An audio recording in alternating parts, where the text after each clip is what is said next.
I can Imo Bodoga Merema. Ndi aswa bundi nemema onwe bukwele ha ewo. Nwanyi eswa ndi oma marama. Pisa unity we heji maranyi onwe bukwala nyi ewo. I ganu n'ime Imo ga mere male. Nwanyi eswa bundi nemema ndi oma marama. Nwanyi eswa ndi jelele. Nwanyi eswa bundi nemema onwe bukwala nyi ewo.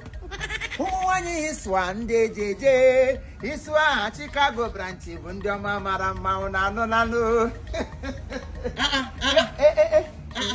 Nwanyi Imo. Nna m.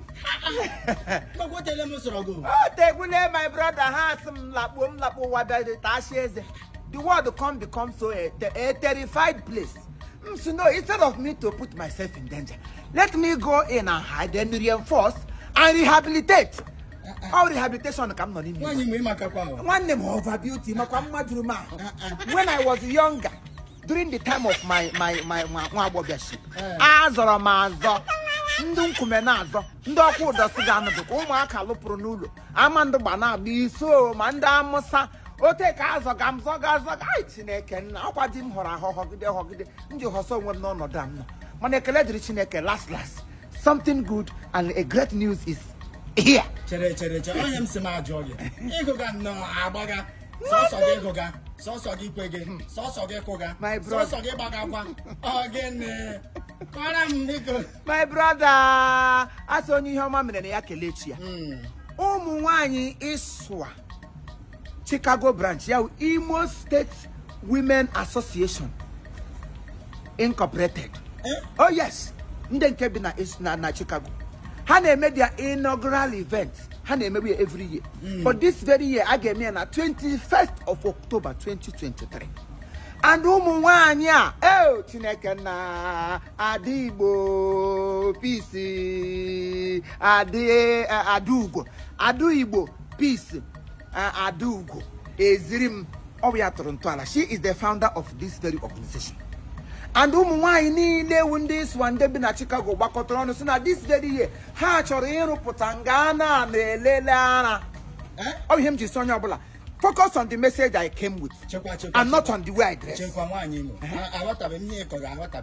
Imana cancer ebulala Nwanyi. The rate where cancer je egbushi ndị mmadụ gba is so appalling. So Nwanyi we turn to ala na ha choro iru I is one akwara 3 states that made up is one ani. Olu zone, Owerri zone, Okigwe zone, Okwa Atoka hadi. Oha gbakara aka make ya up this gini is one. Oluka yo, Okigwe, Owerri zone. On the 21st, ha ga-agbakọta. So yem di na etigbo awuka onye obula ihe ọma na adi mma. If you are a father, nwere mother. If you are a father, nwere wife. If you are a son, nwere mother, nwere sisters. This message of breast is for you. Kai bakota no support her. Give be dey wan agi ti ge Chineke na were 1 naira support on. No puta nga na ga check and as early dictation. On ana agwotali dan mgbe the cancer blue dem. Nwanyi mo eweliwe. Ele ihe na eji akọs dey ụmụ ihe. Cancer wo Nwanyi ola na amụ nwa na-enye nwa ara. Ana gbacha ya agbafọ. Ya gbacha nwere keju nwa ara. Ndị ka mmiri ara ahụ ndị ahụ gbafara agbafọ ya bai n'ime form ohia na akpọ lumps. Ya here bro break. O take him no gba na me oti o ka otu block ka adoyara one side. Buru ha another two block don buru nkumi ike. So ha bido ha na ihe arụ ebe aga na aga check.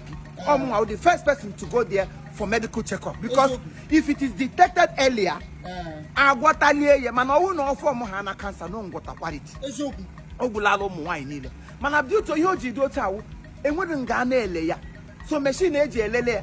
Na nga ga na elele ya ihe ụmụ nwanyị a chọrọ ịrụ na obodo anyị dị iche anụ n'ọla anụ n'Owerri anụ na Okigwe so that ụmụ nwanyị ndị na-enweghị ego ha ga-eji aga bigger hospital ha nwee a place whereby if they go for ma ị ga aka n'okpuru ana fụọ ha ụmụ nwoke ndị a na gị magoro nwunye gị elu gị matụ eku hịa ka ngwere shiri elu ị kwesịrị mgbe ọ na-atọ gị n'afọ enwere otu ifọ gbe efọrọ egbe gị sị machịzọba bịadala mgbe m na-afọ gị ihe a n'abalị ara ihe m fọtara agbara mkpụrụ gị pịa ya tomorrow morning say let's go to the hospital.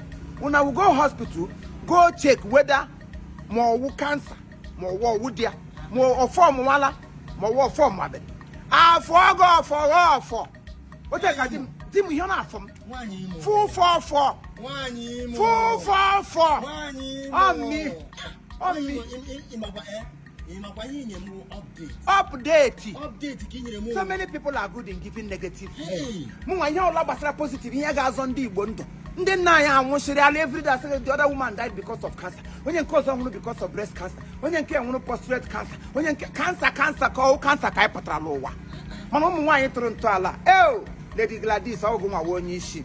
Gladys in the Maria Gano issue. Glad in the Nwanyi or my body, I saw glad. That will be your man glad. Imagine what Gladys Nante.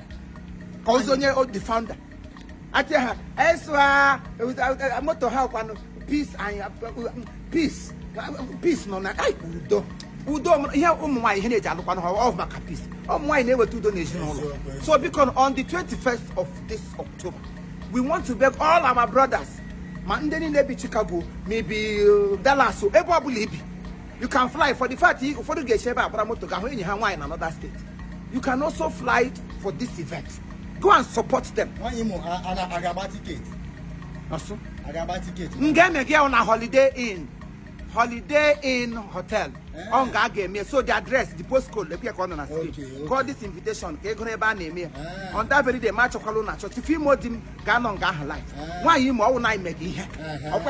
Here make up Poma Kayuma. Nwanyi Imo. Me. Nwanyi Imo. I don't hani hu Bamga Hutrahana. Half for one Kolubu. For one Kangana for Kashi. 444. Nwanyi Imo. And Nam. I can't get Bam Navidi and Katamram.